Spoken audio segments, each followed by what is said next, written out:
morning, Cyclones. My name is LaJessica Price. And I'm Zakia Kelly. Today is Friday, September 22nd.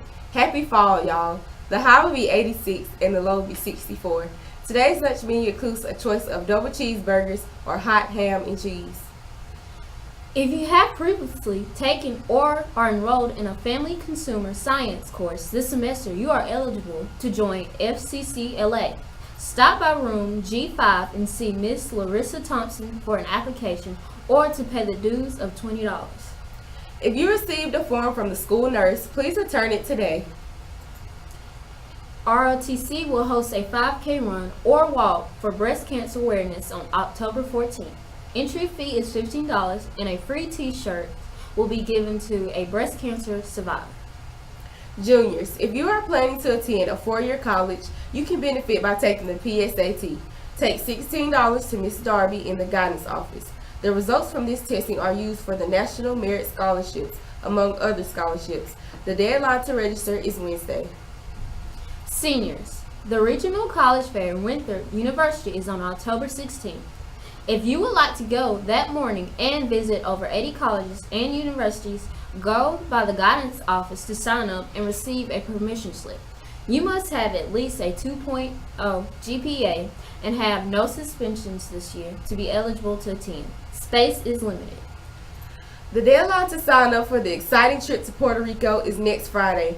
Anyone currently enrolled in Spanish 2, 3, or 4, or anyone who has already completed any of those courses is eligible to go. Go to orangeskytravel.com to book your trip to see the itinerary. Best wishes to our football team as they take on Carolina Pride tonight at 7:30. Go Cyclones!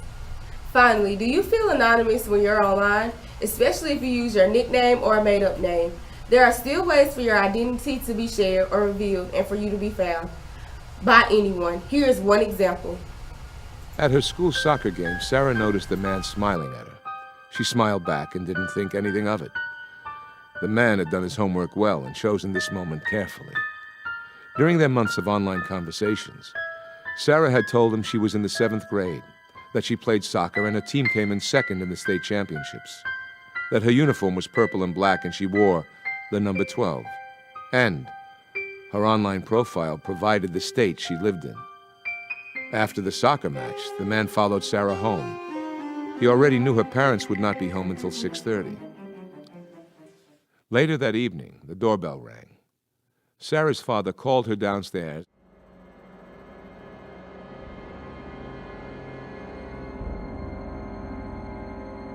And there, in her living room, was the man who had smiled at her at the game. Sarah, sweetie, we have something we need to talk to you about, okay?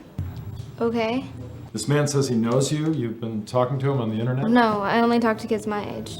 Are you familiar with Soccer Pro, Sarah? Yeah, she's my friend. I'm afraid not, Sarah. I'm Soccer Pro.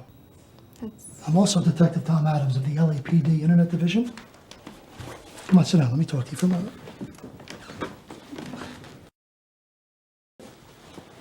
Now, I want you to understand, don't be nervous or scared. You're not in any kind of trouble. Detective Adams had pretended to be a 13-year-old girl and made up bits of information to convince Sarah of this identity. Then, from the seemingly unimportant chats between the two cyber friends, not expert police work, he was able to follow clues right to Sarah's front door. Let's rewind and start from the very beginning. While Sarah was careful to avoid revealing her name or posting her picture during her online communications, what she did say told Detective Adams so much about her that, over a short period of time, he was able to pick Sarah out from everybody in the world. First, he knows that Sarah is female because that's on her profile posted to her social networking site's personal page. With that one piece of information, the process of singling out Sarah begins, since that one admission eliminates half the world's population. Sure, Sarah is just one of billions of females in the world, but her post also describes her as a student in California. Those are two new revealing pieces of information. The detective who is looking for Sarah can narrow the search by eliminating anybody worldwide who is not of school age and who doesn't live in California. Sarah is still relatively anonymous online. She hasn't given up her own identifying information like her name, address, or phone number, but Detective Adams does know that she's a female student in California. He also knows through his chats with Sarah, posing as her friend, that she's in 7th grade, so he can eliminate every other age. She's on the school soccer team. Her school colors are purple and black, and she wears the number 12. While this describes a lot of young girls, without knowing it, Sarah adds a piece of information that helps the detective zero in on her.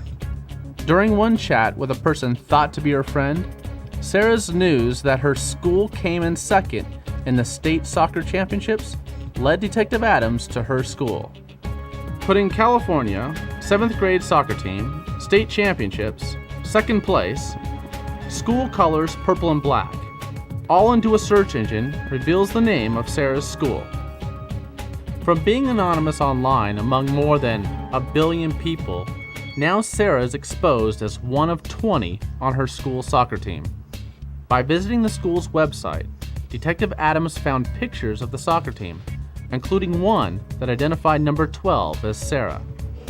The school site also told him the times and locations for all of Sarah's soccer games, what time school let out, and of course the address to the school, where Detective Adams located Sarah. After the game, he followed her home.